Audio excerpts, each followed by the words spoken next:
It's me. I'm the best grandpa ever. Today is Friday the 13th. It's tattoo day. We're lining up like an hour early just to make sure that like we can get a spot even though there's nobody out there, but there's like a Dunkin' right down the road, so that's where I'm at right now, and we're getting some Dunkin' to fuel us for our tattoo journeys. What donut I want? Oh my god, they have Valentine's Day donuts.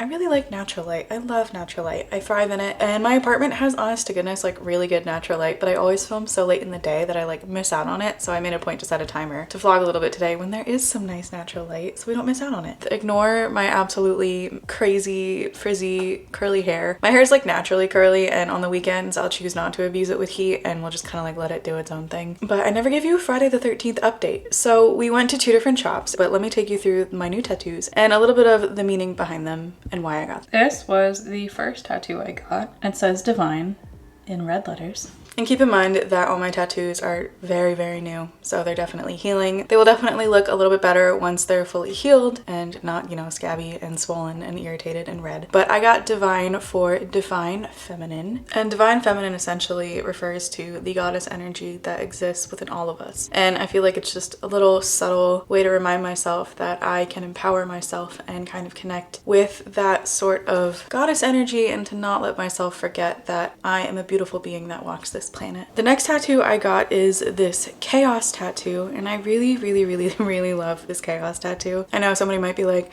oh, like, are you chaotic? Like, is that why you got it? No, that's not why I got it. When we think of chaos, we think of disorder, and we think of things that are not, you know, not chaotic, you know, peaceful and calm and orderly. And the reason why I chose chaos was because it's an homage to my background as being a woman in STEM, and also just the idea that the universe is really, really beautiful, and we all come from this chaotic sort of energy or entropy that exists within the universe. We are created from the dust of stars, and I think it's such a beautiful reminder to myself that sometimes my small problems in life are not as big as they can seem. Next, I got this little red butterfly, and this is my thigh, by the way. And to me, butterflies just kind of signify new growth and new beginnings, and to me that's something that I really like to welcome going into 2023. I know I didn't set any goals for myself, but just for personal growth and new beginnings, it means a lot. So those were the 3 new tattoos that I got. But when I saw this tattoo flash sheet, I got really excited, and that's where a lot of us decided to go. We ended up being the first ones in line. I was actually the first one in the chair to get tattooed, which was really nice because when we left there was a line of like 20 people out the door, and it took an hour for 3 people to get tattooed. So I'm sure those people were definitely waiting there for a while. And that's not to say that the place that we went to was slow. They were like definitely ready to take people. Like, we walked in, we gave them what we wanted from the sheets and stuff, and then when we walked back, like, they had the whole setup pretty much like just ready to get you in the chair, get you stenciled, and then get you inked, and then get you out. So I really appreciated their readiness and preparations. I also really appreciated that they had a limit on how many tattoos you could get. I've been to places before where there are no limits, and I waited like 5 hours for a really small tattoo just because I kind of wanted to. I know I didn't have to. People were walking out with like 6 or 7 tattoos, which, you know, it could take a while. If you've ever gotten tattooed before, you'll know that even like the smallest tattoo can easily take an hour just because of placement and setup and sterilization, and, you know, obviously not wanting to rush the artist and the artist not wanting to rush their work so they could do the best job tattooing you. But I had such a blast, and I think that there's another Friday the 13th this year in October, so maybe I might go look and see what we have then. Mom and Dad, if you're watching this, I didn't go get Friday the 13th tattoos. What are you talking about? No, I didn't. What? But now I'm gonna go read a little bit, and then I don't know why I've devolved to this angle, and we can talk about Wednesday because I finished it. I've said this before multiple times, but my vlogs aren't always that interesting because I don't do a lot of interesting stuff. Like, Friday the 13th is the highlight of this month.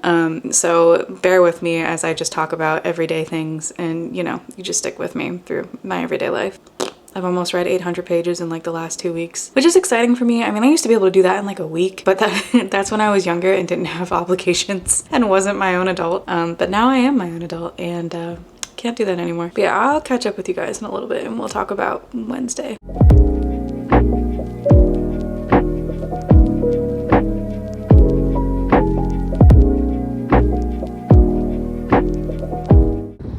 Waiting for my friend, but it's really cold. Dude, it's Saturday, and we just got lunch, and we're gonna go shopping at the Philadelphia Premium Outlet Malls. It's really cold. It's so cold.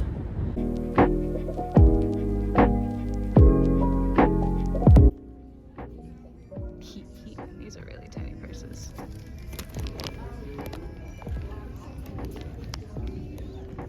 Giving me Lizzo Tattoo vibes.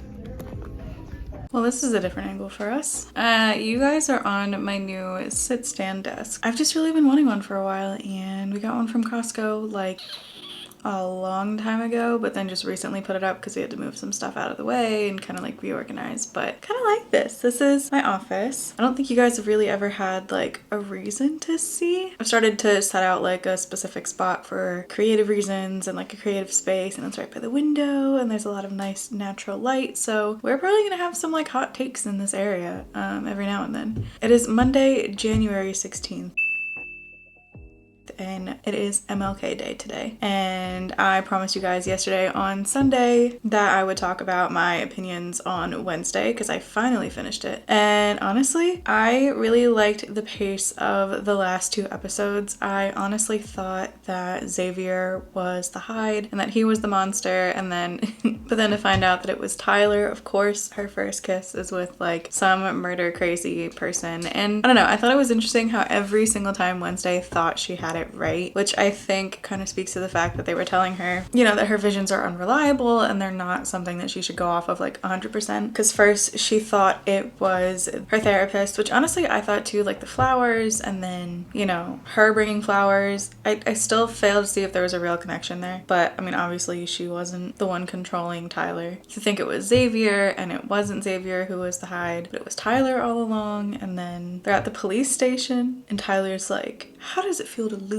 And I was like, oh my god, it was him. And then this whole time to have it be like her den mother, like I kind of feel like it should have been expected, but I thought it was really cool that like Thornhill was you know, in real life is Christina Ricci, who is the original Wednesday Addams, you know, to kind of have her be like a villain. I thought that was really, really neat. But I don't know, I mean, it all ended really quickly in those last 2 episodes, and I'm very, very excited that they've renewed them for a 2nd season. I feel like for the hype that was behind Wednesday, it definitely made sense for them to get a 2nd season. I know that it was just really delayed because of who owned the parent company or like the production company. I don't know, it's really complicated, but basically they are getting a 2nd season, which is super exciting. And I'm excited to see where it goes. I mean, I'm interested to see how they continue the story and if maybe like Tyler breaks out or I don't know, something like that. But overall, Wednesday was great. I really, really liked it. If you haven't watched it, if you're considering watch it, I would give it a try. I would watch it, do it up. Something else I wanted to talk about is I feel like this love I have for just rewatching comfort shows. I've recently restarted watching The Big Bang Theory from like start to end. Because I think there's a couple seasons in there where I definitely don't know what was happening. I like missed out on a couple seasons but finished the show without catching up on everything, so it's kind of nice to watch from start to finish. And I feel like The Big Bang Theory, at least in my opinion, is just one of those like comfort shows that I could watch it 1,000 times and it's always gonna be funny. Another show that I do that with for sure is definitely The 100. I watched that way too many times, but I really, really, really like that show. It's so good. And I feel like in the winter there sometimes is a lot of new TV, but with how bingeable everything is and how quickly we can just consume content in such a short amount of time, having those kinds of shows that you definitely like and want to go back to is very, very important for me, at least, to be able to have something to watch, because I'm that person who like definitely likes to watch something, you know, at the end of the day, or if they're eating something or if they're winding down. Comfort television is definitely something that I partake in and enjoy in, but then I'm also hesitant to try and watch new seasons and new shows of things. Well, not new seasons, but new shows and stuff like that, because I just fall in love with the ones that I already know, and sometimes I expand out. But also with the way that streaming services are, it's really, really difficult to like try to watch all of these new shows. Like HBO Max just came out with a actual series, like a film series of The Last of Us, and when I was really younger I played that game for like a hot second, but I always thought it was interesting, and now they have a show and I'd love to watch it, but it's like, what do you stream it on? I mean, I don't have cable. I definitely have YouTube TV, but everything additional, like every program or television network is like an add-on, so you know, you don't want your bills to get like crazy high with adding in all of this extra stuff. I don't know, it's something that my heat's about to kick on. Sometimes it's loud, sometimes it's not really loud, but this one's gonna be loud, I already know it. So loud. I think I've told this story before, but when we first moved into this place, I'd never experienced like radiator heat in my life. And I know this kind of a loud radiator is like not the normal experience for people who have radiators. At least I don't think it is. But I legitimately thought that somebody was like in the basement of our apartment, which we can't even access anyways, and I was like banging around down there, or that our landlord was like doing something, and I was about to be like, excuse me, like an advance notice would be nice, but then we just realized it was the heat turning on. But yeah, comfort television, always a must. But so far, I mean, we're halfway through January, and January always feels like the longest month.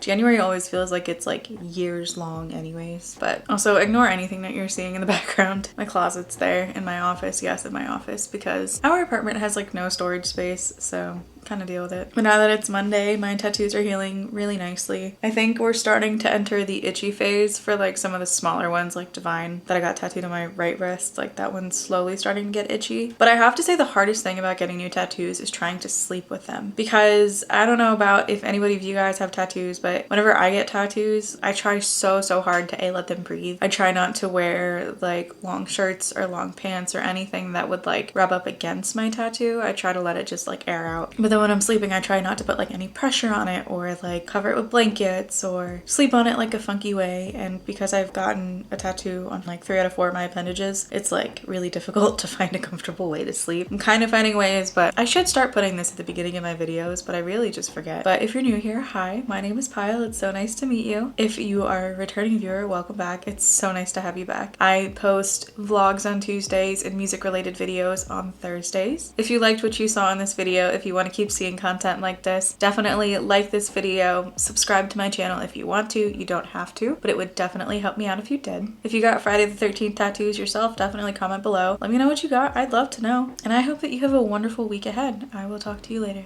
Bye.